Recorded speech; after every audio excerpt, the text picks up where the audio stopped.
월터 바이츠와 마틴 스미스의 워터프루프 148강 예언의 선물. 저희가 하나님을 위해서 일을 할 수 있나요? 아니면 오직 하나님과 함께 일을 할 수가 있나요? 저희는 오직 하나님과 함께 일을 할 수 있죠. 만약에 이것을 분리시킨다면 헛되게 일하는 거예요. 그죠?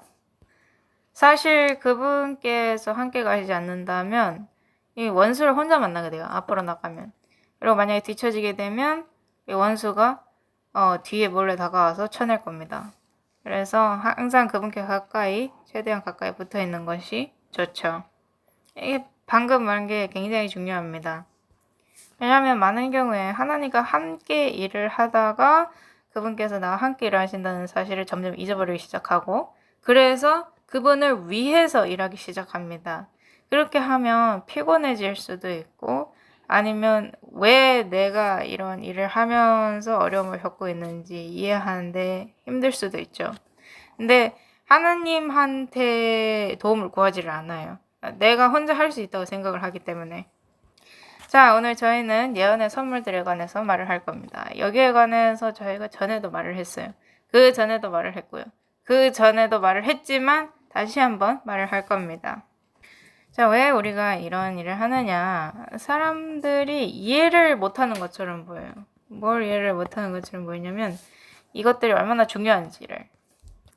최근에 한 젊은이가 저에게 연락을 했습니다. 이 젊은이는 제 막 교회에 들어온 새로운 사람이죠. 많은 것을 듣고 DVD도 많이 봤습니다. 그런데 교회에 들어와 보니까 교회가 정확히 그 반대를 하고 있는 거예요. 그래서 자연스럽게 가지게 되는 그런 궁금증들이 그 젊은이에게 있었습니다. 그래서 그 목사님에게 가서 여러 가지 질문을 했어요. 아니, 점심에 같이 점심 식사를 하는데 왜 고기가 있고 왜 이런 일들이 일어나느냐, 예언의 신이 말하는 건 어쩌고 이런 일들이 교회 안에서 일어나고 있는 거냐. 그랬더니 목사가 뭐라고 대답했냐면, 그건 19세기 사람들을 위한 거다. 이제는 우리에게 적용이 되지 않는다. 이런 대답을 하거나 어떤 다른 목사는 훨씬 더 충격적인 대답을 했다고 합니다. 대답이 뭐였냐면, 선지자는 죽었다. 그러니까 이제 더 이상 우리랑 상관이 없다. 그래서 이 청년이 그 목사에게 다시 질문했어요. 아니, 그러면 예레미야는 어떻습니까? 예레미야 죽었는데, 이사야도 그렇고 다른 선지자들도 죽었는데, 그럼 그 선지자들이 한 말도 적용이 안 된단 말입니까? 이렇게 질문했는데, 이런 식의 사고방식이 유행하는 것 같아요. 저희가 저번에도 얘기를 했었지만 19세기 글을 쓸 수는 없다는 그러한 글들이 나오고 있습니다. 이런 식으로 주장하는 글들이 멈추지 않기 때문에 저희도 멈출 수가 없는 것입니다. 또 저번 주에는 우린 더 이상 예언의 신 이 책을 출판하면 안 된다. 왜냐면 이거를 출판하려면 종이가 들어간대. 종이는 나무로 만드니까 지금 이거 환경 이거 위기 때문에 나무를 더 이상 사용해서는 안 된다. 그래서 우리가 이 출판을 멈춰야 한다. 이런 식의 주장도 있었죠. 아니, 만약에 그렇다 그러면 다른 세상에 출판되는 그런 쓰레기들은 어떻습니까? 그래서 저는 그런 주장을 하는 사람들을 이제 만날 때마다 말을 하고 싶어요. 근데 말을 아껴야 되죠. 말 그대로 하면 이제 문제에 처할 수 있기 때문에. 그리고 또 슬픈 점이 뭐냐면 이런 주장에 글을 쓰는 사람, 이렇게 설교하는 목사들, 아니면 이런 식으로 말하는 어떤 사람들이든지 간에 그 사람들이 이 교회의 일부라는 것입니다. 자, 예시를 하나 들어보겠습니다. 어떤 사람이 특별히 이 고기 문제에 관해서 물어봤어요. 목사가 그 예언의 신에 나온 말이 맞는 건 아는데 우리가 지금 그걸 바로잡기까지 좀 투쟁이 좀 있다. 주님께서 우리의 마음을 속히 바꾸시기를 바란다. 이렇게 말하는 것에 관해서는 전 아무 문제가 없어요. 거기에 관해서 뭐라고 말하고 싶지 않습니다. 그런데 그런 질문을 했을 때 정말 노골적으로 그건 다 헛소리다. 우리는 그렇게 할 필요가 없다. 이렇게 대답하는 거. 이거는 선을 넘는 거예요. 그리고 이제 단순히 음식뿐만이 아니라 거기에 언급된 다른 모든 것들. 이런 것들에 관해서 성경도 이런 식으로 취급을 할 거냐 이런 거죠. 예를 들어서 제가 예전에 공개적인 포럼에서 서로 칼을 겨눴던 그 전 연합회장, 그 사람 같은 경우는 이런 것에 대해서 굉장히 반대하거든요. 물론 그 이유는 이 카톨릭과 관련된 감성 때문입니다. 그리고 그는 이런 것들이 시대에 뒤처진 것이라고 생각을 하죠. 그는 어느 날 굉장히 놀라게 될 겁니다. 거기에 대해서 준비가 됐으면 좋겠네요. 그래서 제가 여기에 관해서 그렇게 깊게 파고들진 않겠지만 성경을 보면 이제 민수기로 한번 가보도록 하겠습니다. 여기에 이스라엘 백성과 그들이 어땠는지에 관한 이야기가 나오는데 저는 이 모세가 겪었던 일이 여기에 쓰여져 있는데 그걸 참 좋아해요. 물론 모세가 겪었던 일 그 자체를 좋아하는 건 아닙니다. 힘들죠. 하지만 그 반응이 좋단 말입니다. 왜냐하면 저희 시대에 비추어 볼 때 굉장히 현실적이거든요. 저희가 읽어볼 구절은 이제 모세가 이스라엘 백성들이 이제 고기를 막 갈고 하니까 모세가 하나님께 드린 기도에 대한 거거든요. 민수기 11장 13절 보겠습니다. 이 온 백성에게 줄 고기를 내가 어디서 얻으리까? 그들이 나를 향하여 울며 이르기를 우리에게 고기를 주어 우리가 먹게 하라 하오니 이 일이 내게 심히 무거워 나 혼자서는 이 온 백성을 감당할 수 없나이다. 주께서 나를 이같이 대우하실진대 원하옵나니 내가 주의 눈앞에서 호의를 입었거든 즉시 나를 죽여 내가 내 비참한 모습을 보지 않게 하옵소서 하니라. 제가 이 이야기를 너무 좋아하는 이유가 너무 현실적이잖아요. 모세가 지금 뭐라고 말하고 있어요? 나 이거 감당 못하겠으니까 나 그냥 치워버려라 이렇게 말하고 있잖아요. 더 이상 감당을 못하겠다 이렇게 말하고 있는데 그거 아십니까? 모세 시대부터 지금 우리 시대까지 변한 게 하나도 없어요. 똑같습니다. 왜 저로 하여금 이런 애들을 겪게 하십니까? 그냥 나를 죽여주세요. 내가 주의 눈앞에서 호의를 입었거든. 나를 없애주십시오. 귀엽지 않습니까? 자, 그래서 주께서 뭐라 말씀하셨습니까? 16절에 그 장로 70명 그들을 데려와서 회중의 성막에 서게 하라고 했어요. 근데 이렇게 했을 때 이 일이 술술 풀려야 하는 대로 잘 풀렸습니까? 그것도 아니에요. 자, 11장 25절에 어떤 일이 일어난지 나와 있는데요. 주께서 구름 가운데 내려오사 그에게 말씀하시고 그에 의해 있던 영을 취해 70명의 장로들에게 주시니 그 영이 그들 위에 머물 때에 그들이 대언을 하고 멈추지 아니하였더라. 근데 바로 다음 26절에 그러나로 시작을 합니다. 그러나로. 자, 그러나 그 사람들 중에서 두 사람이 진영에 남아 있었는데, 그러니까 이 초안당한 70명의 장로 중에서 2명이 안 간 거예요. 진영에 남아 있었던 거죠. 우리 안 간다. 이렇게 한 거죠. 근데 이들을 소환한 이가 누굽니까? 하나님이세요. 하나의 이름은 엘다시오, 다른 하나의 이름은 메다시더라. 놀랍게도 그들 위에도 영이 머물렀습니다. 그들 위에 그 영이 머무니라. 그들은 기록된 자들 중에 있었으나 성막으로 나가지 아니하였더라. 그들이 진영에서 대언을 하므로 이들도 그러니까 대언을 하기 시작한 것이죠. 그러니까 하나님께서 그 진영에 남아있는 그 두 사람을 보시고 그들 위에 영을 두신 거예요. 여호수아가 이 장면을 목격했고 이것은 그를 아주 화나게 했습니다. 한 청년이 달려와 모세에게 고하여 이르되 엘닷과 메닷이 진영에서 대언을 하나이다 하매 모세의 청년들 중 한 사람 곧 그의 종 눈의 아들 여호수아가 응답하여 이르되 내 주 모세여 그들을 금하소서 하니 모세가 그에게 이르되 내가 나를 위해 시기하느냐 주의 온 백성이 대언자가 되어 주께서 그들 위해 자신의 영을 두시기를 원하노라 하니라. 예, 모세는 참 온유한 신사였습니다. 그죠? 그래서 엘닷과 메닷이 예언을 했어요. 근데 참 고집스러웠죠? 그죠? 고집스러웠어요. 그리고 이제 아론과 미리암 같은 경우도 모세가 자기 아내한테서 너무 많은 조언을 받는다라고 생각을 하면서 시기 질투를 했죠. 그리고 그들은 모세의 아내가 에티오피아인인 것도 좋아하지 않았습니다. 엘렌 화이 여사께서는 이 모세의 아내의 피부가 다른 사람보다 더 검었다라고 묘사해 놓으셨어요. 그 문제는 아마 거기 오랫동안 있었을 겁니다. 어딘가에서 갑자기 팍 튀어나온 게 아니라 아주 오랫동안 있었던 거예요. 이제 나중에 미리암이 거기에 대해서 말을 했는데 민수기 12장 6절에 보면 흥미로운 말씀이 있습니다. 그분께서 이르시되 이제 내 말들을 들으라. 너희 가운데 대언자가 있으면 나 주가 환상으로 나를 그에게 알리기도 하고 꿈으로 그와 말하기도 하려니와 내 종 모세와는 그리하지 아니하나니 그는 나의 온 집에서 신실한 자니라. 그하는 내가 입에서 입에로 명백히 말하고 은밀한 말로 하지 아니하며 나는 모세에게 내 말을 직접적으로 전해준다 이거죠. 어쩔 때는 직설적인 증언이 필요합니까?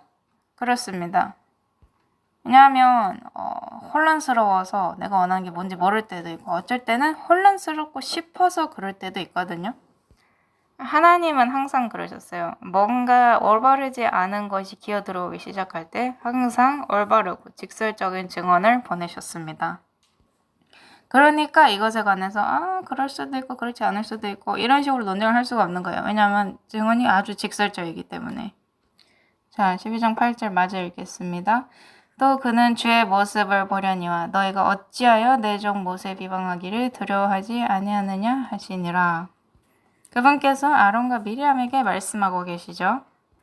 저는 이 예언의 신을 반대하면서 그렇게 말하는 목사들이나 신학자들 그런 사람들이 이 하나님의 종을 대적해서 말하는 것에 대해서 전혀 두려움을 느끼지 않는가 궁금증이 일어납니다. 그들이 정말 두려워하지 않는 것일까? 이것을 두려워하지 않는 영은 어떤 영입니까? 이 예언의 신을 반대해서 쓰여진 책이 얼마나 되는지 아세요? 제가 여기서 꼭 말하고 싶은 게 있는데 메일을 받아요, 제가. 그러면 거기서 이제 예언의 신을 이제 비하하고 낮추기를 원하는 사람들이 보낸 메일이 있습니다. 근데 그런 사람들 메일을 보면 엘렌지 화이트를 이제 공격을 함으로써 그런 목적을 성취하려고 해요. 근데 그 사람들이 내건 그 문제점들이 170년 동안 계속해서 되풀이돼서 계속해서 언급이 됐던 그런 문제들이고 그런 문제들을 이미 170년 전에 다 해결이 됐었던 그런 문제들입니다. 그리고 제가 이제 최근에 역사를 읽고 있는데 과거 역사를 보잖아요. 그러면 예언의 신에 반대하던 사람들이 굉장히 많습니다. 우리에게서 났지만 우리 일부는 아니고 우리로부터 나간 그런 과거에 예언의 신을 반대했던 사람들. 근데 그런 사람들의 내건 주장도 나중에는 다 흐릿해져 갔어요. 다 없어졌습니다. 사라졌어요. 하지만 이 예언의 신, 이 기별은 수십 년, 수백 년이 지난 후에도 계속해서 전달이 되고 있죠. 왜 그럴까요? 왜 이 기별은 사라지지 않았을까요? 왜 이 기별은 오늘날에도 모든 사람들이 신경을 건드리고 다니는 걸까요? 이것만이 다른 모든 이들에 반해서 여전히 서 있는 유일한 것입니다. 그래서 저희가 이 예언의 선물, 예언의 신에 관해서 좀 살펴보려고 합니다. 저는 이게 정말로 중요하다고 생각해요. 이거를 확실하게 마음속에 새기지 않으면 저희가 중요한 것을 놓칠 수가 있습니다. 전에도 말씀드렸듯이 이 남은 교회가 되기 위한 요구 조건은 두 개가 있어요. 두 다리가 있다고 볼 수도 있습니다. 하나는 십계명이고 다른 하나는 예언의 신이에요. 이 중에 하나를 무시한다면 반드시 문제가 생기게 됩니다. 자, 흥미로운 점 말입니다. 심판이 하나님의 집에서부터 시작된다는 것이죠. 빛을 많이 받았다면 그 빛에 관해서 책임을 져야 할 것입니다. 그리고 이제 그 빛을 더 이상 파고들지 않고 연구하지 않기로 선택했으면 예를 들어서 성경을 집 선반에 꽂아두고 펴보지 않는 것과 같죠. 만약에 그랬다 하더라도 그 안에 들어있는 정보에 관해서 책임을 지게 돼야 돼요. 왜냐하면 그 책을 연구할 기회가 있었기 때문입니다. 자, 그래서 예언의 신을 살펴보고 왜 우리가 이것이 중요하다고 생각하는지 한번 보도록 하겠습니다. 자, 교회 보내는 권면 91쪽 보도록 하겠습니다. 옛날에 하나님께서는 선지자와 사도들의 입을 통하여 사람들에게 말씀하셨다. 오늘날은 그분께서 당신의 영의 증언들을 통하여 그들에게 말씀하신다. 그분께서 그분의 뜻과 그분의 백성들이 따르기를 바라시는 길에 관하여 지금보다 더 열렬히 그들을 가르치신 시대는 결코 없었다. 결코 없었대요. 저희가 지금 마지막 시대에 살고 있잖아요. 그래서 이 마지막 시대에 산다는 것이 무슨 의미인가에 관해서 저희가 한번 얘기를 해야 될 것 같습니다. 이걸 아는 게 중요해요. 왜냐하면 우리 중에서도 그 마지막 날을 먼 미래에 두고 우리는 마지막 시대에 살고 있지 않다라고 말하는 사람들이 있거든요. 그런 사람들에게 해줄 말이 있습니다. 저희는 마지막 시대에 2000년 동안 살고 있어요. 그래서 그들이 좋아하든지 싫어하든지 간에 저희는 지금 마지막 날에, 마지막 시대에 살고 있습니다.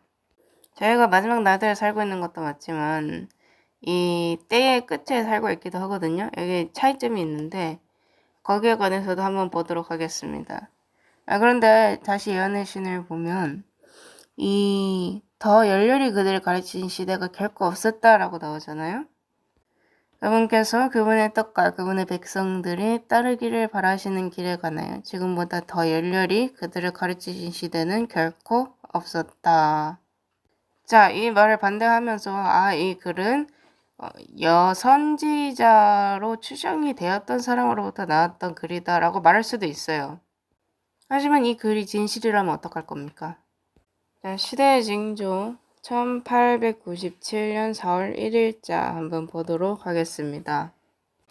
우리는 하나님과 함께 일하는 일꾼이요 라고 성령의 감동을 받아 바울은 선언했다. 악과의 싸움에서 우리는 유혹에 저항하고 그리스도인의 삶에서 한 걸음 한 걸음 전진할 수 있도록 모든 힘을 다해야 하며 의를 위해 하나님께서 주신 모든 자격을 행사해야 한다. 나태하고 활동하지 않는 상태에서 우리는 결코 그것을 할 수 없다. 우리에게는 하늘로 슬며시 끼어 들어가기란 불가능하다. 게으른 뱅이는 그곳에 들어갈 수 없다. 만약 우리가 그 왕국에 들어가기 위해 애쓰지 않는다면, 만약 그 법을 구성하는 것이 무엇인지 배우기 위해 열심히 노력하지 않는다면 우리는 그것에 참여할 자격이 없다. 자, 왕국의 일부가 된다는 것. 예를 들어서 마틴 당신이 시민권을 바꿔서 미국 시민권을 얻고 미국의 시민이 된다고 칩시다. 그럴 경우에는 헌법에 충성을 맹세해야 하지 않습니까? 그리고 미국의 법을 따라야겠죠.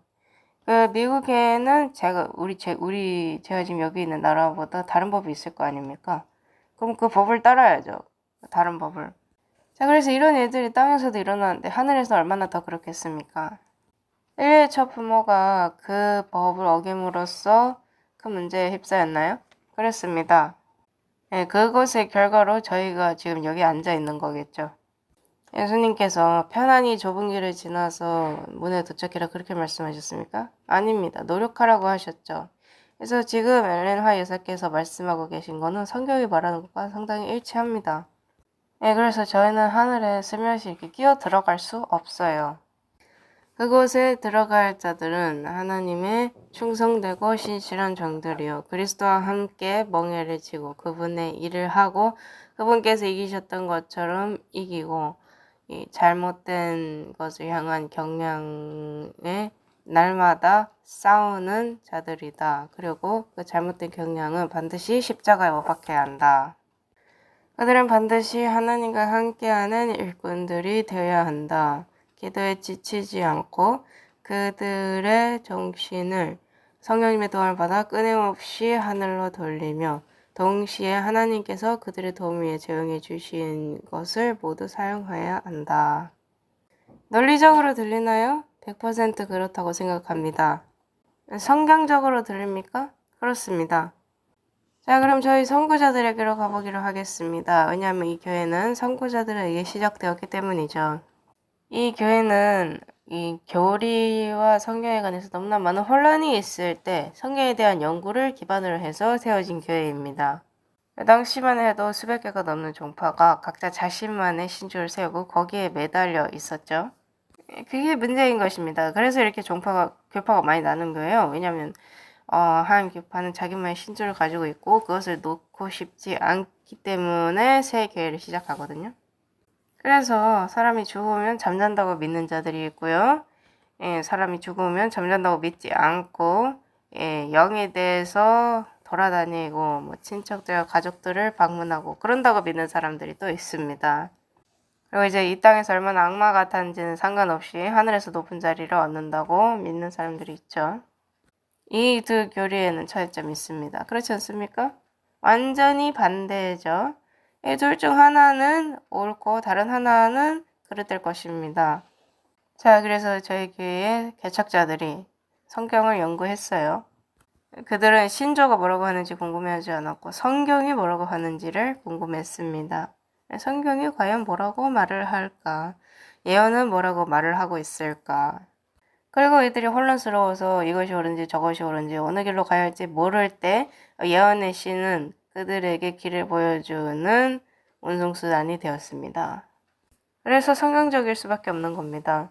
그래서 이제 두 가지 가능성이 있죠.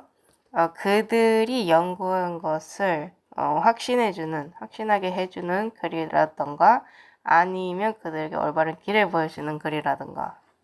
그래서 많은 갈림길 중에서 무엇이 옳은 것인지 보여주고 거기에 알맞은 성경절을 대입하면서 이것이다라고 알려주는 것이죠. 자, 예언의 신 출판 사역 31쪽 보도록 하겠습니다. 나는 이제는 죽은 옛 일꾼들의 증언을 두드러지게 나타내야 한다는 지시를 받았다. 그들로 하여금 글을 통해서 계속해서 말을 하게 하라. 그들의 증언에 담긴 글들은 재출판되어야 하며 그것은 여호와의 증인으로서 살아있는 목소리가 되어야 한다. 기별 속에 들어있는 초기 경험의 역사는 뛰어난 독창성을 지닌 사단의 기만에 대항할 수 있는 힘을 줄 것이다. 이 지시가 최근에 다시 반복되었다. 나는 반드시 사람들에게 성경의 진리에 대한 증언을 제시해야 하고 수년 전에 주어졌던 기별을 다시 한번 반복해야 한다. 나는 내가 집회나 교회에서 하는 설교가 맡은 바 그들의 임무를 다하기를 소망한다.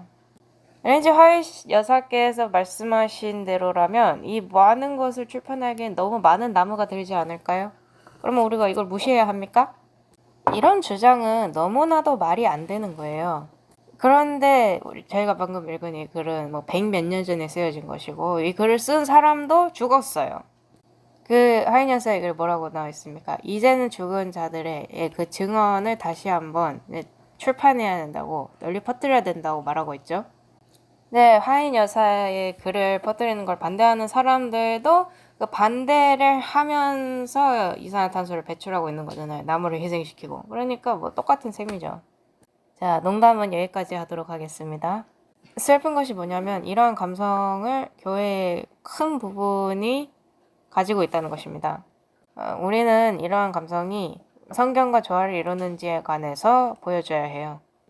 자, 그렇다면 마틴, 당신이 저나 교회 안에 있는 어느 사람에게 가서 내가 선지자다라고 말했다고 칩시다. 그렇다면 제가 뛸 듯이 기뻐하면서 마틴, 당신이 얘기하는 모든 것을 그대로 행할 겁니까? 아니죠. 저 같은 경우는 아주 회의적일 겁니다. 그렇다면 이 초기 개척자들도 엘렌 화이트 여사께서 자신이 선지자라고 하셨을 때 굉장히 회의적이지 않았을까요? 그렇다면 무엇이 그들을 설득시켰던 것일까요? 진실이죠. 진리죠. 진리가 그들을 설득시킨 겁니다. 진리가 제시되면 그것을 거부할 수가 없어요. 부인할 수가 없습니다. 그것을 무시하려고 시도는 할 수 있겠죠. 하지만 그것을 부인할 수는 없는 노릇입니다. 저에게 깊은 인상을 남긴 한 개척자가 있습니다. 이 사람도 이 사람만의 오르막길과 내리막길이 있었고 굉장히 열심인 사람이었어요. 굉장히 신실했고 그 사람의 이름은 우라야 스미스입니다. 이 사람이 책도 몇 권 쓰고 그리고 나름대로 이론도 몇 개 만들어냈죠. 이 사람이 말하는 게 항상 옳지는 않았습니다. 그리고 어쩔 때는 그런 책망도 받았죠. 하지만 이 사람은 불타올랐어요. 이 사람 같은 경우는 다리 한쪽이 없었습니다. 그래서 의족을 만들어서 착용하고 다녔습니다. 오늘날까지 그 의족이 세계 여러 곳에서 군대 같은 곳에서 사용되고 있죠. 그래서 그들이 나중에 이제 진리와 이제 율법을 발견하고 교회를 짓고 교회 안에서의 이런 이중적인 분리, 그러니까 이런 이 율법과 은혜에 관련된 것에 관해서 그리고 모든 다른 문제들, 그런 문제들이 교회에 많이 있었어요. 그래서 쉽지가 않았습니다. 예, 그 많은 혼란을 피해서 이제 앞으로 가기는 쉽지가 않았어요. 하지만 저는 마지막에는 그가 많은 장애물을 뛰어넘었다고 생각합니다. 한때 이 사람이 이 예언의 신이라는 이 아이디어를 그렇게 좋아하지 않았어요. 그랬던 때가 있습니다. 그래서 이제 이 한 젊은이가 믿음으로 말미암는 의에 관해서 얘기를 하는데 이 젊은이 이름이 A.T. 존스였죠. 오레아 스미스랑 좀 나이 지긋하신 분들은 그들이 율법에 대한 순종을 없애려고 한다. 그렇게 생각을 했습니다. 그래서 이제 좀 거기에 이제 제재를 하려고 브레이크를 걸려고 했는데 A.T. 존스가 굉장히 불타오르는 그런 사람이었어요. 그리고 어떻게 보면 조금 오만했습니다. 그래서 이제 그런 시기에 예언의 신이 존스 편을 든 거예요. 예, 그거는 오레아 스미스에게 있어서 좀 고통스러웠을 겁니다. 왜 오레아 스미스가 기분이 상했는지 저는 이해할 수 있어요. 왜냐하면 존스가 오레아 스미스를 몇 번 공격을 했거든요. 그 중에서 한 가지만 얘기를 좀 해보자면 오레아 스미스가 글을 되게 많이 썼습니다. 그리고 오레아 스미스는 다니엘서에 있는 10발가락의 정체가 유럽이다라고 밝혀낸 첫 번째 사람들 중 한 명인데요. 그가 그 글을 썼을 때 그 유럽의 알라마니, 그러니까 독일을 포함시키지를 않았습니다. 대신에 한스를 넣었어요. 이제 존스가 이 문제를 굉장히 깊게 연구를 했습니다. 그리고 이제 이 한스를 지우고 거기에 알라마니를 넣었죠. 그리고 이제 누군가가 존스에게 공개적인 석상에서 그러면 우리의 개척자들, 그러니까 오레아 스미스가 그 이 10발가락 중에 한스가 포함된다고 했는데 거기에 관해서 어떻게 생각을 하냐 이렇게 존스에게 물어보곤 했거든요. 그러면 이 존스는 공개적인 석상에서 대놓고 이런 식으로 말을 했습니다. 오레아 스미스는 한스라고 생각을 하죠. 하지만 나는 알라만인 걸 알고 있습니다. 이런 식으로요. 예, 존스가 그렇게 한 방식이 그렇게 좋지는 않았죠. 그죠? 그래서 이제 그렇게 중간에 많은 일들이 있었는데 이제 끝에 어떻게 됐습니까? 이게 중요한데 사람들이 이 개척자들을 볼 때 이 끝이 어떻게 된지를 본 사람이 거의 없어요. 그냥 그 개척자의 앞부분만 조금 보고 말아요. 개척자 중에서는 올바르게 길을 간 사람들도 있지만 나중에 가서 길을 벗어난 사람들도 있습니다. 그래서 이 사람이 정말 올바른 길을 갔는가 식별할 수 있는 그런 분별력이 있어야 해요. 이 기별을 사람으로부터 분리해서 볼 줄 알아야 합니다. 이 기별은 두 가지와 조화를 이루어야 돼요. 성경과 예언의 신입니다. 그게 전부예요. 자, 흥미로운 점은 리뷰 앤 헤럴드의 편집장이었던 오레아 스미스가 나중에는 이 편집장 자리를 이제 A.T. 존스가 맡게 됩니다. A.T. 존스가 오레아 스미스보다 훨씬 어렸거든요. 근데 이제 오레아 스미스가 말하자면 A.T. 존스 밑에서 일을 하게 된 거죠. 하지만 오레아 스미스는 A.T. 존스 밑에서 일을 했습니다. 이게 상당히 힘든 거예요. 2년 동안 우리아가 고생을 좀 했습니다. 이렇게 좀 구박도 받고 그러면서. 그래서 이제 나이 지긋하신 분들 몇몇이 그런 오레아 스미스를 좀 동정하기도 했어요. 예, 하지만 그는 결국 마지막에는 돌아오게 됩니다. 그리고 그가 하루는 설교를 했는데요. 그 설교에 관해서 읽어보도록 하겠습니다. 이것은 오레아 스미스의 예언의 신에 관련된 설교입니다. 그래서 지표 비슷한 걸 열었는데 두 번째 안식일 날 오레아 스미스가 아침 예배 때 설교를 했어요. 그의 주제는 예언의 신과 그것과 관련된 우리의 관계였습니다. 그날 오레아 스미스가 주제로 삼은 성경절은 고린도전서 12장 1절이었는데요. 형제들아 이제 나는 영적 선물들에 관하여 너희가 모르기를 원치 아니하노라 였습니다. 그래서 그는 이렇게 많은 성경절들을 계속해서 제시하면서 예언의 선물이 이 땅의 마지막 날들에 나타나리라는 성경의 기본적인 입장을 제시했습니다. 그리고 그는 영께서 활동하시는 것이 예상된다는 입장을 받아들인 것을 정당화하기 위해서 요한계시록 12장 17절을 소개하면서 그의 설교에 정점을 찍었습니다. 이것을 역사적인 문맥에서 봐야 돼요. 2년 동안 오레아 스미스의 영향은 부정적이었습니다. 그는 믿음으로 말미암는 의의 기별을 반대했어요. 그가 믿음으로 말미암는 의를 부인한 것은 아니었습니다.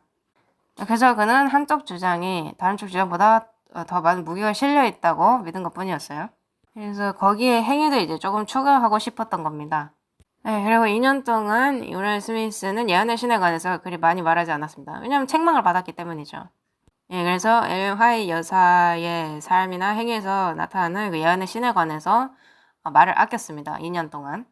하지만 우리언 스미스가 이 설교를 하기 몇 주 전, 그는 화이트 여사가 말씀하셨던 그 바위 위에 떨어지는 경험을 했어요. 이제는 모두가 그가 어디에 서 있는지 볼 수 있었고 그것은 사람들에게 힘과 자신감을 가져다 줬습니다. 어떤 사람들은 교회한테 굉장히 가혹해요. 그래서 교회와 거기 있는 사람들 전체가 이 믿음으로 말미암는 의의 기별을 거절했다고 말하는 사람도 있습니다. 그건 사실이 아니에요. 반대하는 사람들도 물론 있습니다. 하지만 우리알 스미스 같은 케이스도 있어요.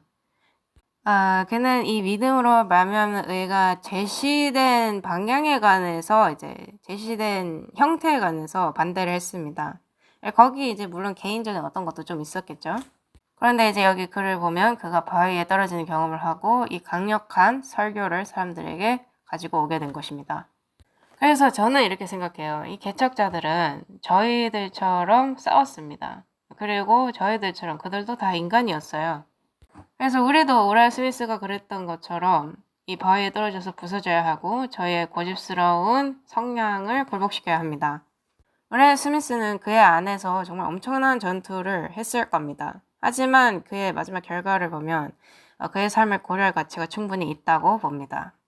그래서 제가 우랄 스미스의 설교에 대해서 찾아봤어요. 이걸 웹사이트에서 찾을 수가 없어서 제가 아날로그식으로 책에서 찾았습니다. 그때 그 당시에 무슨 글이 쓰여져 있는가를 그대로 이제 사진을 찍어서 카피해 놓은, 복사를 해 놓은 그런 큰 책에서 찾았습니다. 그리고 제가 그 설교를 보면서 이건 정말 나눌 만한 가치가 있는 것이다 라고 생각을 했어요. 그래서 이 설교를 한번 살펴보도록 하겠습니다. 그냥 이제 기초만, 설교 전부 다 살펴보지는 않고, 전부 다 살펴보면 시간이 너무 오래 걸릴 거예요. 그냥, 기초만 한번 살펴보도록 하겠습니다. 이제 우리가 이 설교를 보면서 알아차려야 될 게 무엇이냐면, 하인 녀석께서 말씀하셨듯이, 이 바위에 떨어져서 깨지는 경험을 한 사람, 그 사람에게 어떠한 변화가 일어나는가, 이거를 주목해서 봐야 돼요. 그는 개척자들 중 한 명이었고요. 교회의 심장의 일부였습니다. 그는 지도자들의 위치에 있었어요. 그리고 말하자면 대놓고 창피를 당했죠. 우라이어 스미스를 따르는 작은 무리의 사람들이 있었습니다. 그래서 우라이어 스미스는 따로 교회를 나갈 수도 있었어요. 하지만 그는 그러지 않았고 바위 위에 깨졌습니다. 우라이어 스미스는 이 교회는 이제 바벨론이 됐다. 난 여기서 나야겠다라고 말할 수 있었습니다. 그는 높은 자리에 있었지만 낮은 자리를 갖는 것도 마다하지 않았어요. 그런 사람을 하나님께서 높이실까요? 항상 그러십니다. 예수님께서 이 땅에 종이 되기 위해서 오셨다 그랬죠?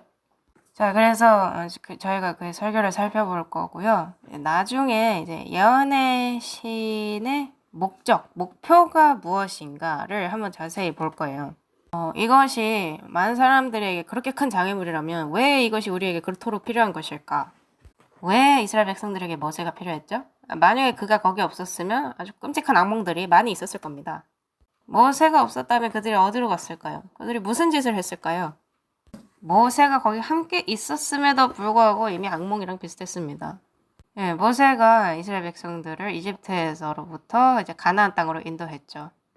그리고 이제 마지막 때는 사람들이 바벨론에서 나와서 이 하늘 땅으로 가야 되잖아요. 근데 만약에 그 사람들을 자기들끼리 알아서 하도록 내버려 둔다면 아마 바벨론보다 더 끔찍한 조합이 나오지 않을까요? 믿을 수 없을 정도의 혼란이 있을 겁니다. 그래서 이런 예언신 같은 것이 절대적으로 필요하다는 것이죠. 그래서 우라이어 스미스가 뭐라고 설교를 했는지 한번 살펴보도록 하겠습니다. 제가 어쩔 때는 이 설교를 말 그대로 인용하기도 하지만 대부분 의역으로 사용을 하는데 그 설교를 보면 바울이 모르기를 원치 아니한다고 말한 두 가지에 관해서 말을 합니다. 그중 하나는 고린도전서 12장 1절에 있는 형제들아 이제 나는 영적 선물들에 관하여 너희가 모르기를 원치 아니하노라 이거요. 이게 중요합니까? 당연히 사도 바울에게는 이게 중요하죠. 그리고 또 다른 게 있는데 이 사도 바울이 우리가 모르기를 원치 아니하는 다른 한 가지는 뭐냐면 데살로니가 전서 4장 13절에 있습니다. 그러나 형제들아 잠자는 자들에 관하여 너희가 모르기를 내가 원치 아니하노니 이것은 너희가 아무 소망 없는 다른 사람들과 같이 슬퍼하지 아니하게 하려 함이라.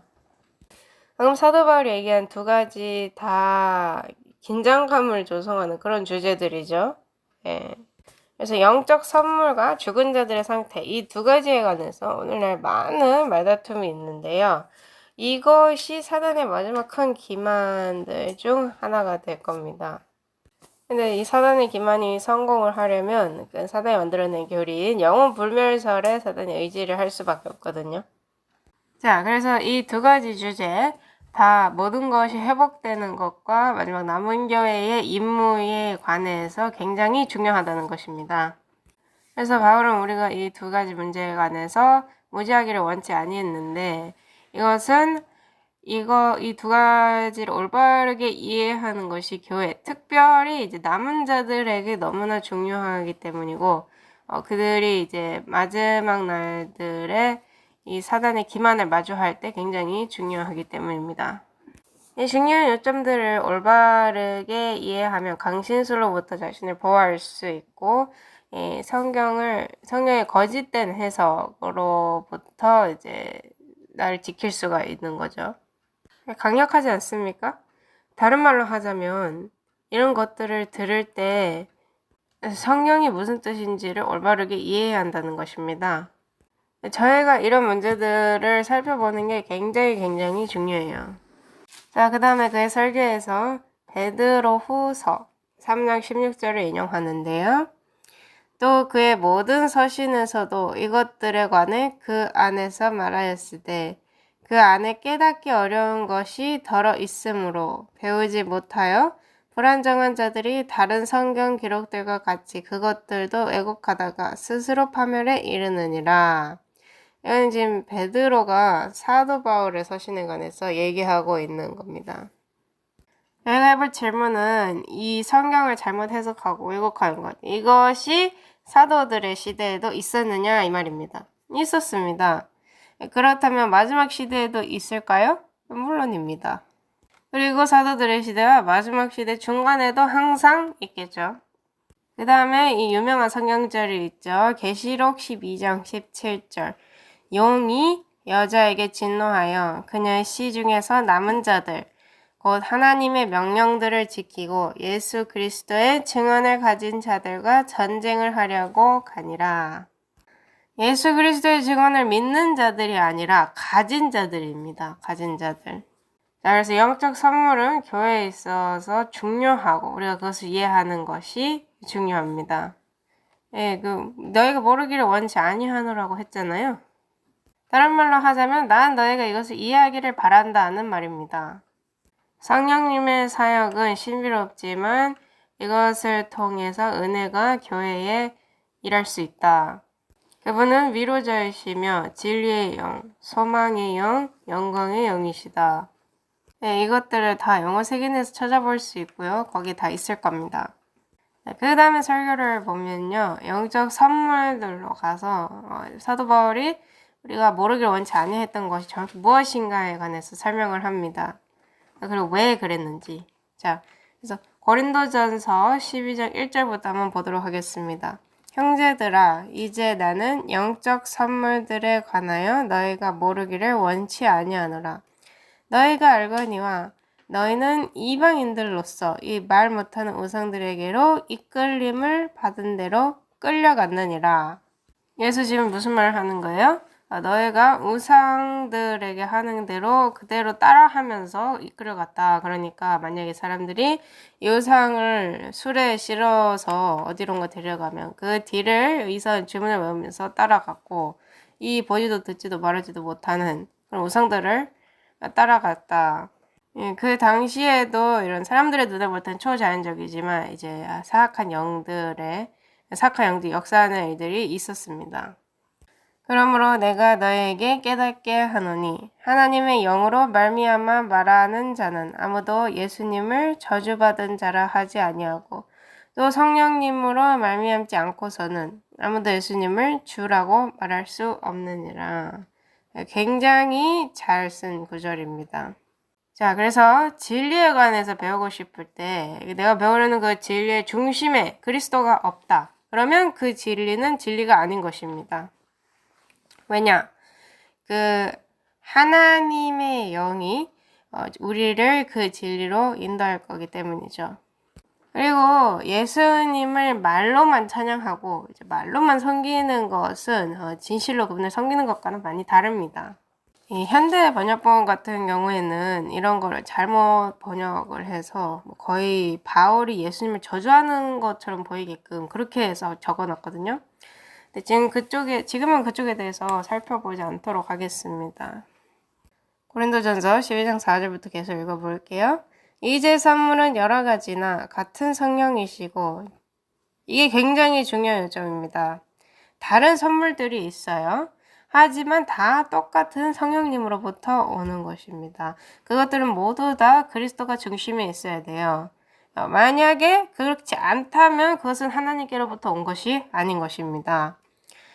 직무는 다르나 같은 주시며 활동은 여러 가지나 모든 것 안에서 모든 것을 행하시는 같은 하나님이 계시되. 그래서 교회 안에서 많은 일들이 일어나야 합니다. 기관들이 있어야 되고 행정부가 있어야 되고 임무가 있어야 되고 그리고 하나님께서는 사람들이 자신의 최대의 능력을 발휘할 수 있도록 사람들을 인도하십니다. 계속해서 읽어볼게요. 각 사람에게 성령의 나타나심을 주신 것은 그것으로 말미암아 모두가 유익을 얻게 하려 하심이라.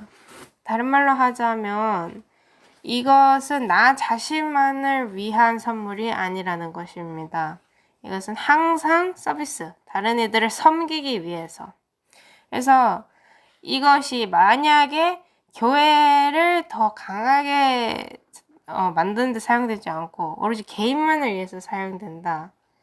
이게 만약에 자신에게 집중돼 있다. 그러면 이게 좀 수상하다는 거죠. 예를 들어서 방언에 이제 영을 받았다는 사람들이 많은데 교회 안에 있는 다른 누구도 이해할 수 없는 그런 방언을 막 한다면 그러니까 이제 교회에 전혀 도움이 되지 않는 자기 자신만 이해하는 그런 방언을 하고 다른 사람들의 이제 영적 활동을 향상시켜 주는데 사용되지 않는다면 이게 의심해 볼 만하죠. 이거는 사도 바울이 말한 영적 선물들 중 하나가 아니라는 것입니다.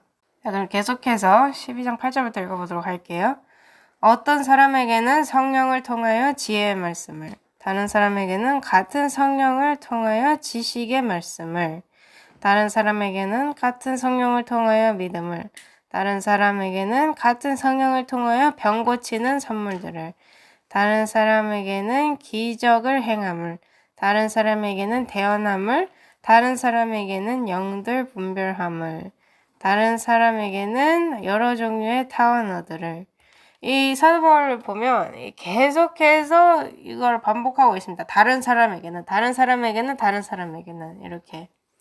왜냐하면 이교 같은 경우에는 모두가 똑같은 어떤 영의 역사를 봤거든요. 근데 여기서는 사도 바울이 강조하는 게 뭐냐면 다 각자 다른 선물이 있다는 것입니다. 네, 하나님께서 주신 다른 선물이 다른 개개인들에게 있다는 것이죠. 네, 마틴이 이 재림교회에 들어오기 전에 은사주의 기독교에 있었는데 이 성령님의 선물에 관해서 성경 공부를 했대요, 그때. 그런데 이제 마지막에는 이 특별히 방언의 영의 역사는 모두가 이 선물을 가지고 있어야 한다는 거예요. 그리고 만약에 이 선물이 없다. 그러면 이 선물을 얻을 수 있도록 기도하고 하나님께 도와달라고 하고 그렇게 했어야 했대요. 그래서 이제 거기서는 방언을 하는 게 내가 성령님을 받았다는 그런 증거 비슷한 거였습니다. 이게 전혀 성경적이지가 않죠. 저희가 방금 읽었듯이 모두가 똑같은 선물을 받는다고 돼 있지 않습니다. 그리고 또 그것뿐만이 아니라 이 방언의 영에 관해서 잘못 이해하고 있는데 이 방언의 영이란 거는 알아들을 수 없는 말을 하는 게 아니라 다른 나라의 언어를 마치 그것이 모국어인 것처럼 말을 하는 것을 말합니다. 그래서 다른 나라 언어를 마치 모국어처럼 말할 수 있는 건데 예를 들어서 베드로가 독일어를 했다고 칩시다. 그러면 그 당시 거기에 있던 독일인들이 그 베드로가 하는 말을 잘 알아들을 수 있었다는 것이죠. 네, 절 마저 읽도록 하겠습니다. 다른 사람에게는 타 언어들 통역함을 주셨으나 이 모든 것은 같은 그 한 성령께서 행하사 자신의 뜻대로 각 사람에게 개별적으로 나눠주시는 것이니라. 자, 나의 뜻대로가 아니라 그 성령님의 뜻대로입니다. 그리고 누가 어떤 선물을 받을지는 하나님께서 내리시는 결정이에요. 우리가 하는 선택이 아닙니다. 그리고 이것을 더더욱 단순하게 설명하기 위해서 바울은 이런 영적 선물을 이 몸, 사람의 몸에 비유를 하는데요. 그러니까 몸의 각 부분들은 각자 다른 기능들을 가지고 있죠. 하지만 그들은 모두 다 연합된 목표를 가지고 일을 합니다. 이것이 중요한 것입니다. 이 선물들은 이기적인 목적을 위해서 주어지지 않았어요. 우라엘 스미스가 한 설교를 보면 이런 선물들이 없는 교회는 마치 어디 병들었거나 아니면 몸의 일부분을 쓸 수가 없거나 그 몸 일부분이 사라진 사람 같다. 그리고 이런 선물들이 부족한 교회는 그 몸에 있는 부분이 일을 하지 않는 것과 같다. 이런 교회는 인간 가족의 유익을 위해 행해야 하는 자신의 의무를 온전히 행할 수 없다. 그래서 만약에 영적 선물이 거기 있지 않는다면 이것은 온전히 활동을 할 수 없는, 작동이 잘 안 되는 교회라는 것이죠. 자, 그 다음에 고린도전서 12장 28절부터 보면요. 사도 바울이 이 영적 선물들을 중요한 대로 이제 쭉 나열해 놓고요. 모두가 똑같은 선물을 가지고 있지는 않다고 얘기를 합니다. 하나님께서 교회 안에 몇을 세우셨는데 첫째는 사도들이요, 둘째는 대언자들이요, 셋째는 교사들이요, 그 다음은 기적들이요, 그 다음은 병 고치는 선물들과 돕는 것들과 다스리는 것들과 여러 가지 타 언어들이니라. 그 다음에 이 점에 관해서 확실하게 하기 위해서 29절을 보면요. 모두 사도이겠느냐? 여기에 대한 대답은 너무나도 명확히 아니라는 거죠. 모두 대언자이겠느냐? 아니죠. 모두 교사이겠느냐? 아닙니다. 모두 기적을 행하는 자이겠느냐? 아니에요. 모두 병 고치는 선물들을 가지겠느냐? 아니고요. 모두 타 언어들로 말하겠느냐? 이것도 아니고 모두 통역하겠느냐? 이것도 아닙니다. 오직 가장 좋은 선물들을 간절히 사모하라. 그럼에도 내가 너에게 더욱 뛰어난 길을 보이노라. 그래서 이 마음과 정신과 영으로 기독교인이 되어야 합니다. 그렇게 온전히 그리스도인이 돼서 이 선물을 주시는 것을 온전히 하나님께 맡겨놓아야 하는 겁니다. 그 다음에 이것이 중요한 주제이기 때문에 에베소서에 보면 사도 바울이 언제 누구에게 어떠한 목적으로 얼마나 오랜 기간 동안 이런 선물들이 주어지는가에 관해서 설명을 합니다. 에베소서 4장 8절 보겠습니다. 그러므로 그분께서 이르시기를 그분께서 높은 곳으로 올라가실 때에 포로로 잡힌 자들을 포로로 이끄시고 사람들에게 선물들을 주셨도다 하시느니라. 선물들은 예수 그리스도로부터 오는 것입니다. 4장 11절 볼게요. 그분께서 더러는 사도로, 더러는 대언자로, 더러는 복음 전도자로, 더러는 목사 겸 교사로 주셨으니 저희가 전에 읽었던 것과 똑같은 선물 리스트죠. 물론 몇 가지가 빠져있긴 하지만 이것은 성도들을 완전하게 하고 섬기는 일을 하게 하며 그리스도의 몸을 세우게 하려 하심이라. 굉장히 중요합니다. 그래서 이것들 중 뭔가 하나가 빠져 있다면 교회에 뭔가 부족하다는 것이죠. 그러니까 예를 들어서 뭔가 잘못된 방향으로 가고 있는데 그것을 올바르게 잡아줄 선지자나 그런 사람들이 없다면 계속해서 잘못된 방향으로 나갈 수 있다는 것입니다. 그죠? 마침내 우리가 다 믿음과 하나님의 아들을 아는 것에서 하나가 되어 완전한 사람에 이르고 그리스도의 충만하심에 장성한 분량에까지 이르리니. 여기에 두 가지 가능성이 있습니다. 만약에 연합되지 않는다면, 하나가 되지 않는다면 두 가지 가능성이 있어요. 선지자가 없거나 아니면 이 어떤 이들이 선지자를 무시하는 것입니다. 저도 이제 이 말을 수년간 해왔는데, 만약에 연합이 있기를 바란다면 이 선지자의 말에 관해서 연합이 있어야 합니다. 그렇게 된다면 성경에 관해서도 연합이 생기게 되죠. 이스라엘 왕들의 이야기를 한번 살펴보면 이런 이야기가 있잖아요. 여기에 또 다른 선지자가 없습니까? 그랬더니 있긴 있는데 내가 그 사람을 싫어합니다. 그랬죠. 이 바알의 선지자들은 내가 좋아하는데 그 선지자만큼은 싫다. 왜 싫어했어요? 진리를 말해주니까, 진실을 말해주니까 싫어했죠. 오늘날에도 우리에게 똑같은 상황이 있습니까? 완벽히 똑같은 상황이 있습니다. 그렇다면 모든 교회가, 그리고 교회 안에 있는 모두가 타락했고 배도했다는 것입니까? 아니죠. 하지만 이제는 무엇이냐? 이 선지자를 인정을 하고 선지자의 글을 연구할 때라는 것입니다. 그래서 우리가 믿음과 하나님의 아들을 아는 것은 하나가 된다. 이것은 그리스도의 믿음입니다. 완전한 사람에 이르고 그리스도의 충만하심에 장성분량까지 이른다. 이것이 우리가 되어야 하는 것입니다. 그렇게 자라나야 돼요. 자, 그래서 이 그리스도의 증언은 그분께서 말씀하신 것입니다.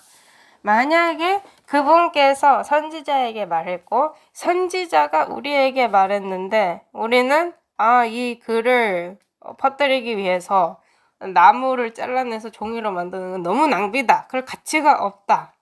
이렇게 말을 한다면 우리 사고방식에 엄청 크나큰 문제가 있는 것이죠.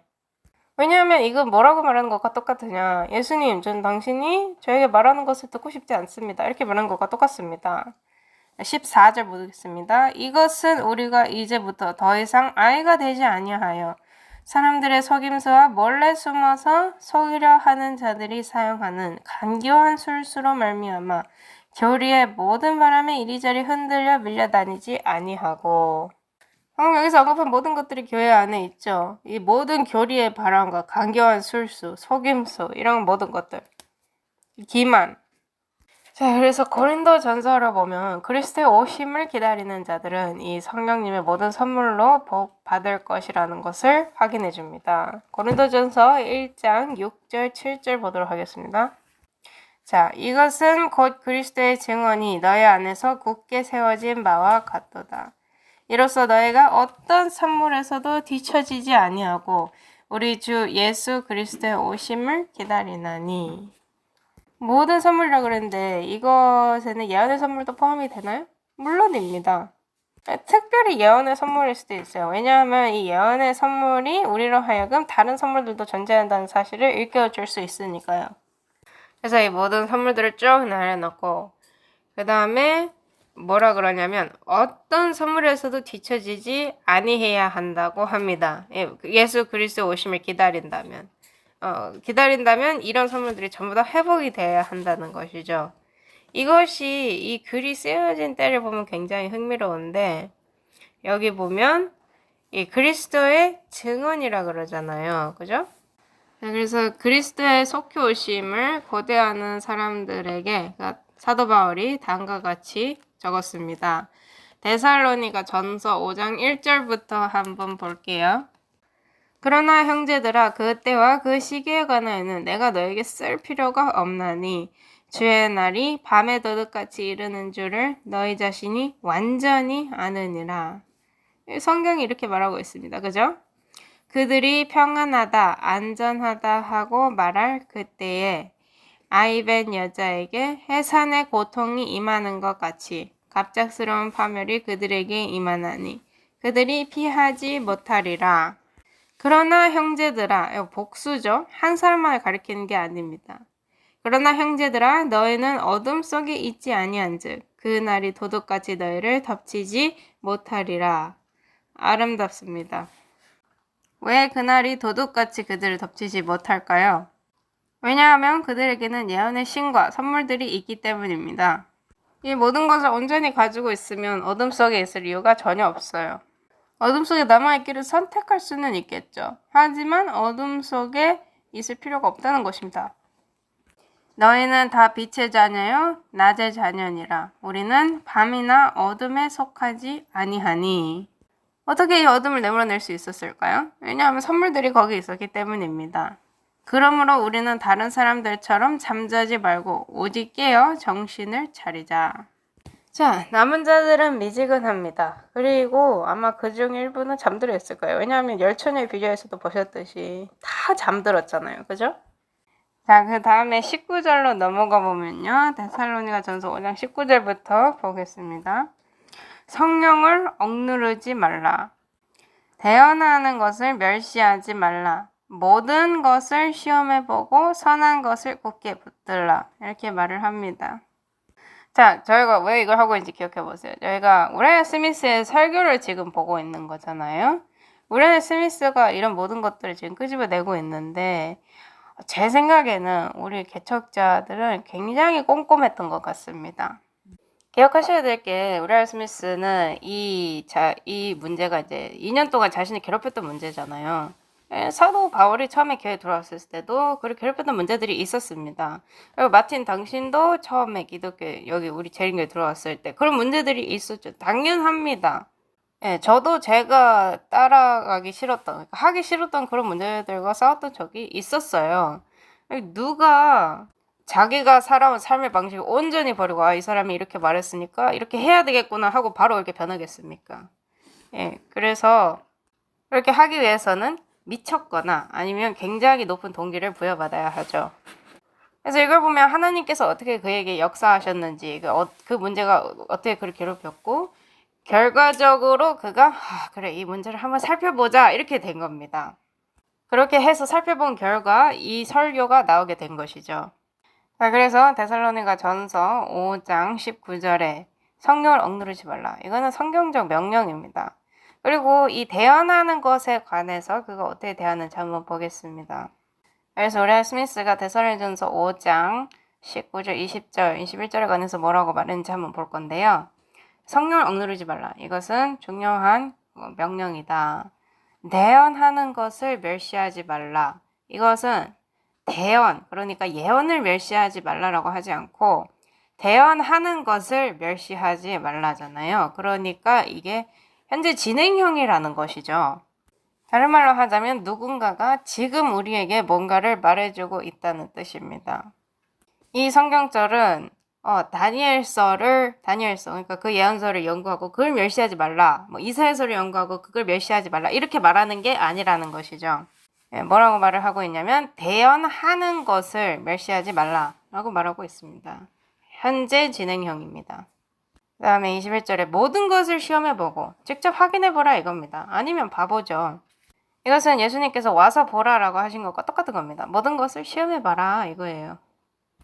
자, 그래서 이 모든 것을 시험해보라라는 소리는 현재 진행형인 그런 원칙들, 교리들을 이것이 진실인지 아니면 거짓인지 식별하기 위해서 말씀으로 시험해보라는 말입니다. 이 성경절을 이런 방식으로 함께 모아놓은 건 굉장히 훌륭합니다. 네, 훌륭해요. 요한복음 14장 16, 17절 보도록 하겠습니다. 내가 아버지께 구할 터인즉 그분께서 다른 위로자를 너희에게 주사 그분께서 얼마나 오랫동안요? 영원토록 너희와 함께 거하게 하시리니. 여기에는 마지막 날들도 포함이 되죠. 그죠? 17절 곧 진리의 영이시라 세상은 그분을 받아들이지 못하나니 이는 세상이 그분을 보지도 못하고 알지도 못하기 때문이라. 그러나 너희는 그분을 아나니 이는 그분께서 너희와 함께 거하시며 또 너희 속에 계실 것이기 때문이라. 자, 그래서 이런 선물들은 언제까지 있는다고요? 영원토록, 그러니까 마지막 때까지 함께 있는다는 것입니다. 그래서 사도 바울은 성령님의 부어주심에 대한 약속의 성취로서 대언자 요엘의 말을 인용을 하는데요. 사도행전 2장 15절부터 보도록 하겠습니다. 이게 오순절 때 사람들이 제자들을 보고 뭐라 그랬습니까? 너희가 술 취했다 그랬잖아요. 근데 겨우 낮 3시인데 우린 술 취하지 않았다라고 하는 겁니다. 자, 그래서 15절부터 읽어보면요. 지금은 겨우 낮에 3시이므로 너희가 짐작하는 것처럼 이 사람들은 술 취하지 아니하였느니라. 낮에 3시에는 아침 9시라는 뜻입니다. 오히려 대언자 요엘을 통하여 말씀하신 것이 이것이니라. 일러스되 하나님께서 말씀하시기를 마지막 날들에 네, 여기 마지막 날이라는 단어가 있죠. 마지막 날들에 내가 내 영을 모든 육체 위에 부어주리니 너희 아들, 딸들은 대언하며 너희의 젊은이들은 환상들을 보고 너희의 늙은이들은 꿈을 꾸리라. 그 날들에 내가 내 영을 내 남종과 여종들 위에 부어주리니 그들이 대언하리라. 그래서 이 마지막 날들이라는 단어가 그들에게도 적용이 된 게 분명합니다. 왜냐하면 오순절 때 그 성령이 부어주심이 있었잖아요. 그죠? 그래서 성경이 이 늦은 비를 약속하기 때문에 성령의 부으심은 있을 것입니다. 그리고 또한 성경은 이 영의 선물이 마지막까지 있을 것이라고 약속을 하죠.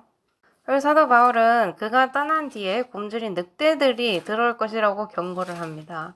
사도행전 20장 29절부터 보도록 할게요. 내가 이것을 아노니 곧 내가 떠난 뒤에 사나운 이리들이 너희 가운데로 들어와 양떼를 아끼지 아니할 것이요 또 너희 중에서도 제자들을 끌어내어 자기들을 따르게 하려고 왜곡된 것들을 말하는 사람들이 일어나리라. 오륙은 교회 안으로 들어온다는 소리입니다. 그리고 사람들이 그것을 뒤따른다는 것이죠. 자, 그렇다면 이 사나운 이리들이 선물을 모형지물로 만듭니까? 아니면 그들로 인해서 더더욱 깨어 경계를 하고 방향을 올바르게 잡아야 합니까?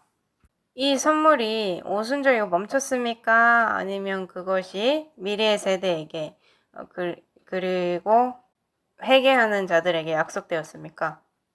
여기에 관해서 저희가 실제로 읽어볼 수 있는데요. 사도행전 2장 38절부터 보겠습니다.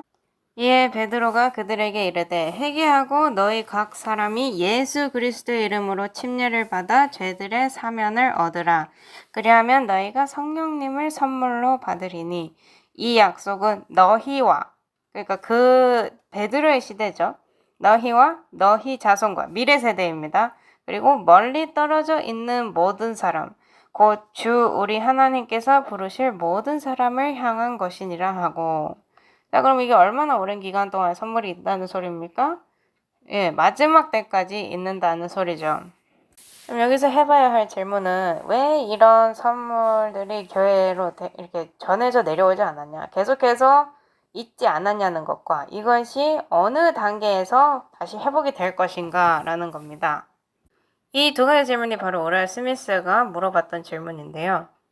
오라이어 스미스는 결론 짓기를 교회가 스스로 교리를 내세움으로써 성령님의 역사를 방해하는 장벽을 세웠다고 했습니다.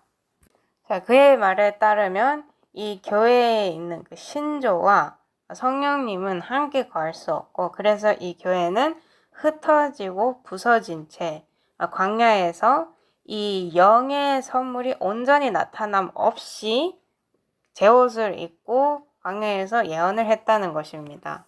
그래서 이 선물들은 예언에 의하면 마지막 날들에 다시 회복될 것인데 그 이유는 이른 비보다 늦은 비에 훨씬 더 성령 역사하심이 크게 나타날 것이기 때문이라고 결론을 짓습니다. 말이 됩니까? 물론 말이 되죠. 특별히 이 늦은 비에 무엇이 포함되어 있는지를 잘 살펴본다면 훨씬 더 말이 될 것입니다. 자, 그리고 저희가 다시 아까 봤던 성경절을 건너뛸 건데요. 계시록 12장 17절 영이 여자에게 진노하여 그녀의 씨 중에서 남은 자들 곧 하나님의 명령들을 지키고 예수 그리스도의 증언을 가진 자들과 전쟁을 하려고 하니라. 자, 그래서 여기 나오는 여자의 씨라는 것은 어느 세대를 막론하고 믿는 자들의 숫자고요. 그 다음에 그녀의 씨 중에서 남은 자들은 이 마지막 세대고 그들은 그리스도의 증언을 가지고 있다는 그 특별한 특성이 있는데 이것은 계시록 19장 10절에 의하면 대언의 영이라는 것입니다. 그래서 교회가 광야에서 예언하고 대언을 할 때 선물을 가지고 있었나요? 가지고 있었죠. 그렇지 않았다면 대언을 할 수가 없었을 겁니다. 그 교회를 누가 이끌고 있었나요? 성령께서 이끌고 계셨습니다. 그 당시 예언의 신은 성경의 형태로서, 말씀의 형태로서 존재를 했었죠. 그래서 종교개혁자들이 이 예언의 신을, 그러니까 말씀에 있는 이 예언적인 글들을 붙잡은 것입니다. 사도 바울이 대언하는 것을 멸시하지 말라라고 하신 거 기억나시죠? 이 개혁자들은, 종교 개혁자들은 오직 성경이라고 말했습니다. 오직 성경이 모든 진리의 기반이다. 그리고 그들이 한 그 말은 영원토록 계속될 것입니다. 누가 대언하든지 간에 모든 대언한 말들은 그 증언과 일치해야 한다는 것입니다. 그렇다면 이 두 가지 특징, 그러니까 남자들이 하나님의 명령들을 지키고 예수 그리스도의 증언을 가졌다. 이 두 가지 특징 때문에 용이 진노를 했는데, 두 가지 특징을 남은 자들이 가지고 있다면 이것이 우리를 어느 위치에 놓이게 하죠? 고린도전서 1장 5절부터 보겠습니다. 너희가 모든 일, 곧 모든 말과 모든 지식에서 그분으로 말미암아 풍성하게 되었으니 이것은 곧 그리스도의 증언이 너희 안에서 굳게 세워진 바와 같도다. 여기를 보면 지금 과거형입니다. 굳게 세워진 바와 같도다라고 했잖아요. 그러니까 그리스도께서 말씀하셨던 것은 무엇이든지 우리 안에 굳게 세워져 있어야 한다는 것입니다. 이로써 너희가 어떤 선물에서도 뒤처지지 아니하고 우리 주 예수 그리스도의 오심을 기다리나니. 자, 어떤 선물에서도 뒤처지지 아니한다는 것은 모든 선물을 가지고 있다는 것이죠. 그럼 이 모든 선물에는 예언의 선물도 포함되어 있습니까? 물론입니다. 그러므로 남은 자들이 이 예언의 선물을 가지게 된다는 것이죠. 여기서 사도 바울은 그리스도의 증언을 선물과 연결시킵니다. 자, 고린도인들에게 쓰여진 편지는 AD 59년에 쓰여졌는데 이건 계시록, 요한계시록이라는 책이 쓰여지기도 전이었어요. 그러니까 이것은 그리스도의 증언이 선물과 연관되어 있다는 것을 증명을 하고요. 그 다음에 계시록 19장 10절은 이것이 어떤 선물인지를 더욱더 자세하게 나타내는 것입니다. 사람들이 이거는 과거의 일이고 더 이상 우리가 지키지 않아도 된다. 우리와 더 이상 상관이 없다라고 말하고 싶은 사람들이 많은데 저희가 방금 읽은 성경절 보면 굉장히 명확하죠. 그리고 이거는 사도 바울이 한 말입니다. 그리고 계시록 19장 10절에 보면 그리스도의 증언이 대언의 영, 예언의 신이라고 분명하게 말하고 있어요. 그리고 남은 자들이 이 그리스도의 증언을 가지고 있을 것이라고 말하죠. 다른 말로 하자면 이 예언의 선물을 가지고 있을 것이란 소리입니다. 그래서 성경에서 말하는 이 대언의 영은 이 성경의 선지자들이 쓴 글만 가리킨다는 게 아니라는 것이죠. 그래서 남은 자들은 반드시 이 선물들을 회복시켜야 되는데요. 그러려면 먼저 이 교회에 있는 미신과 오류들이 없어져야 하고 그다음에 진정한 교회는 반드시 아가서 6장 4절과 10절에 있는 조건을 충족해야 합니다. 아가서 6장 4절에 오 내 사랑아 너는 드르사같이 어여쁘고 예루살렘같이 아름다우며 깃발을 세운 군대같이 위엄이 있구나. 그 다음에 10절에 아침같이 찬란하고 달같이 아름다우며 해같이 맑고 깃발을 세운 군대같이 위엄 있는 여자가 누구인가. 이것은 전쟁입니다. 사단이 여자에게 진노하지 않았나요? 그리고 뭐하러 갔죠? 전쟁하러 갔습니다. 자, 이것을 반대로 생각해보면 만약에 사단이 여자와 전쟁을 하러 갔어요. 그러면 여자도 사단과 전쟁을 하고 있는 게 아닙니까? 맞죠? 그러니까 이 여자가 군대인 것입니다. 그리고 이 여자는 깃발을 세운 군대같이 위험 있는 여자인 것입니다. 자, 군대에서 깃발은 아주 특정한 것을 상징했습니다. 상징이었어요. 그리고 그 깃발은 하나님의 명령이죠. 여기에는 안식일도 포함되어 있습니다. 왜냐하면 이 깃발엔 모든 게 포함되거든요. 만약에 하나에 걸려 넘어지면 모든 것에 걸려 넘어지게 됩니다. 자, 그래서 대실망 후에 성소에 관한 위대한 진리와 이 죽은 자들의 진정한 상태에 대한 교리, 그리고 이 율법과 증언이 이 선물과 예언의 신의 이제 인도 아래서 올바르게 자리를 잡았죠. 교회 안에서. 또한 교회는 옛길을 포기하면 안 된다는 경고를 받았고 이 모든 진리에 있어서 교회가 회복이 되어서 하나님의 성품에 대해서 올바르게 알고 그렇게 함으로써 사람들이 주의 날에 설 수 있도록 준비시키는 것, 이것에 관해서 지도를 받았죠. 이것은 사람들로 하여금 그들의 자그마한 차이점은 신경 쓰지 않도록 그렇게 훈계를 하는 동시에 셋째 천사 기별의 위대한 움직임을 위해 연합하도록 사람들을 이끌었습니다. 이 이유 때문에 이 선물들이 다시 회복되어야 했던 거였습니다. 세상에 있는 수많은 교파, 종파들 중에서 이 재림교회, SDA 교회 말고 새천사 기별을 전하는 교파가 있습니까? 없죠. 그렇다면 SDA 교회 안에 있는 모두가 이 새천사 기별에 대해서 좋아합니까? 기뻐해요? 그것도 아닙니다.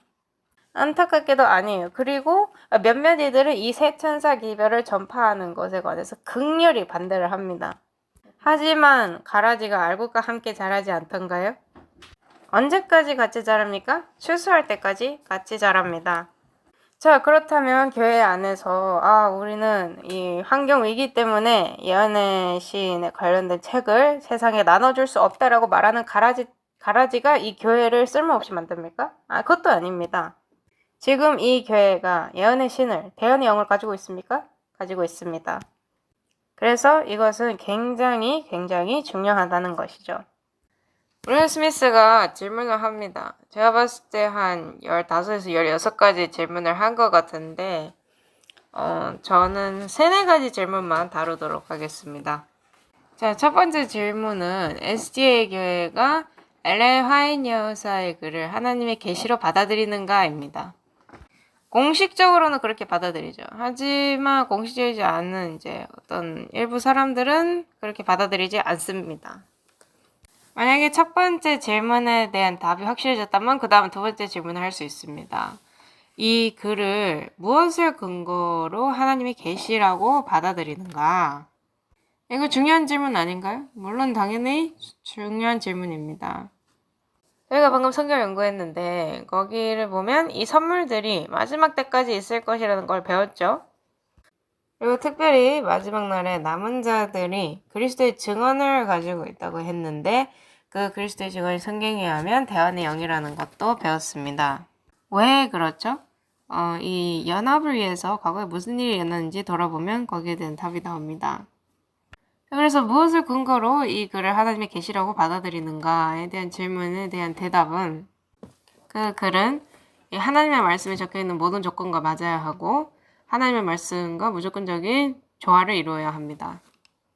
그 글은 반드시 하나님께로 그리스도께로 사람들을 이끌어야 돼요. 이게 첫 번째 조건입니다. 이 선물은 반드시 그렇게 사람들을 하나님과 그리스도께 이끌어야 해요. 그리고 반드시 구속의 경륜을 사람들에게 열어 보여야 하고요. 그 다음에 교회의 경고와 훈계를 가져옴으로써 교회를 통해서 또 그 경고와 훈계를 세상으로 전해야 합니다. 대부분의 많은 사람들이 있어서 이 예언의 신을 그 사람들이 안 좋아하는 이유가 대체로 그 마지막 2가지 이유 때문이에요. 이 경고와 훈계 있잖아요. 교회에 대한 경고와 훈계, 그리고 교회를 통해서 세상에 보내는 경고와 훈계. 일단 교회에게 주는 그런 경고와 훈계들을 싫어하고요. 특별히 그것들을 세상에 전해야 할 때 등을 돌려버립니다.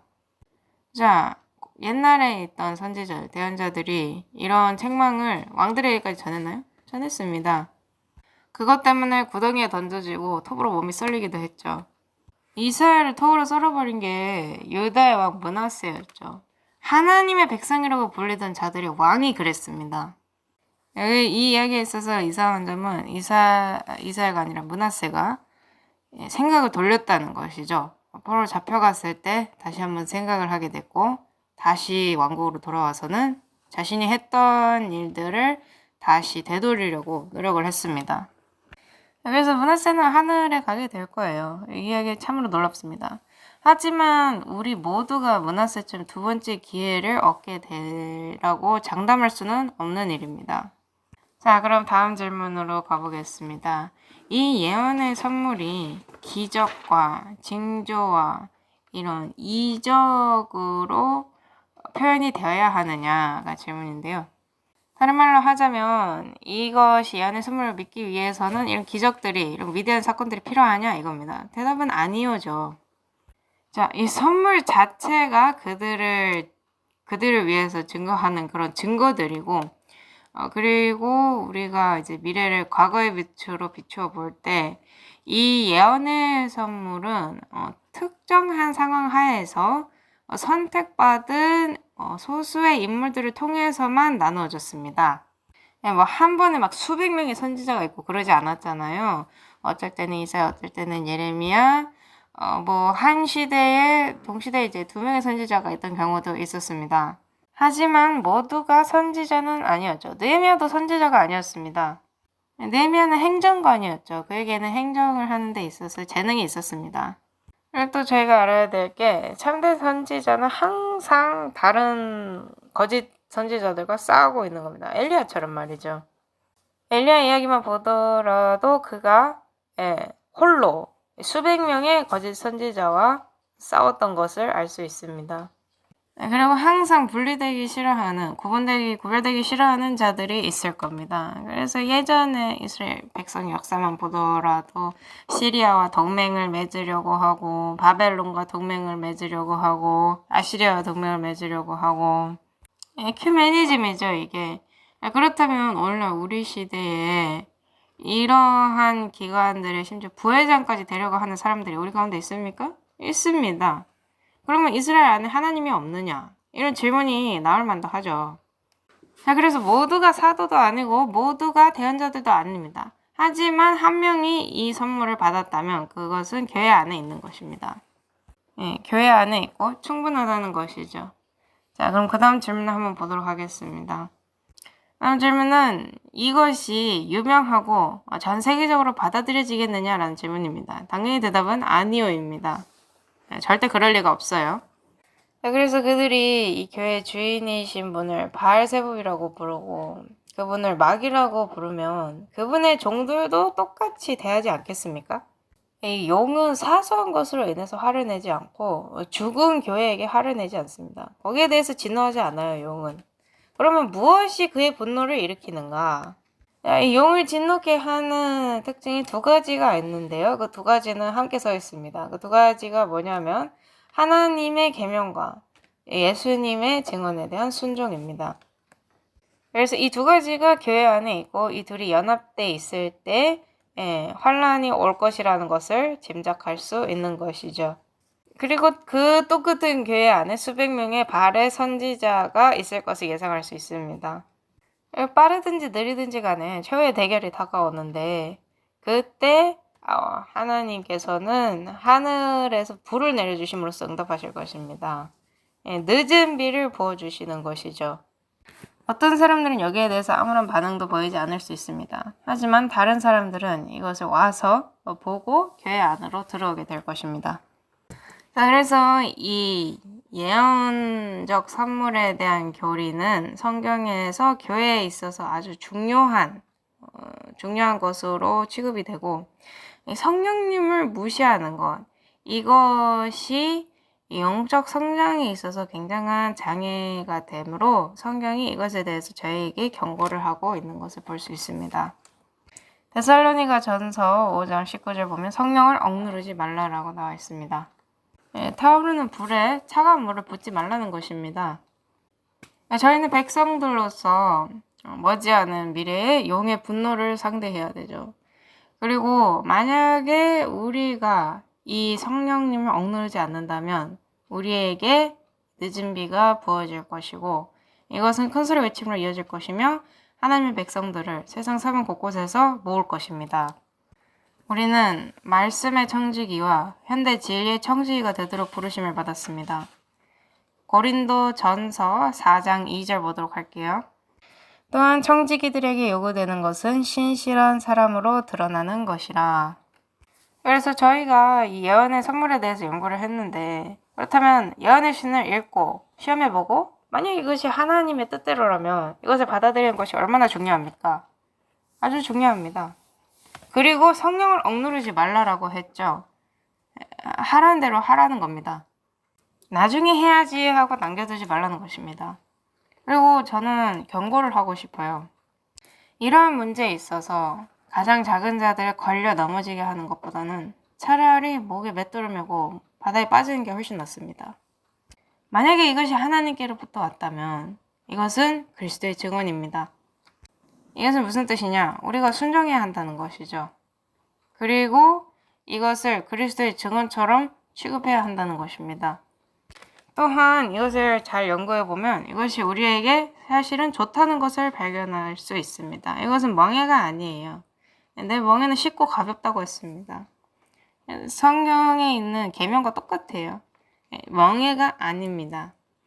이것은 도움이에요. 행하기에 올바른 일이고 행복과 기쁨을 가져다 줄 것입니다. 이 적과 싸우는 와중에서도 우리에게 그런 것들을 가져다 줄 거예요. 우리에게는 의지할 수 있는 닻이 생기게 될 것입니다. 그리고 내가 현재 따르고 있는 이 성경의 지시사항이 그리스도의 증언에 의해서 뒷받침되고 있다는 것을 확실히 알 수 있게 될 겁니다. 기도하도록 하겠습니다. 하늘에 계신 아버지, 이 주제는 계속해서 논의가 되어야 합니다. 여기에 대해서 항상 반대가 있을 것이지만 저희가 이것을 연구할 수 있도록 도와주십시오. 그리고 만약 저희가 연구를 했다면 이것에 대해서 결정을 내릴 수 있도록 도와주십시오. 예수님 이름으로 기도드립니다. 아멘.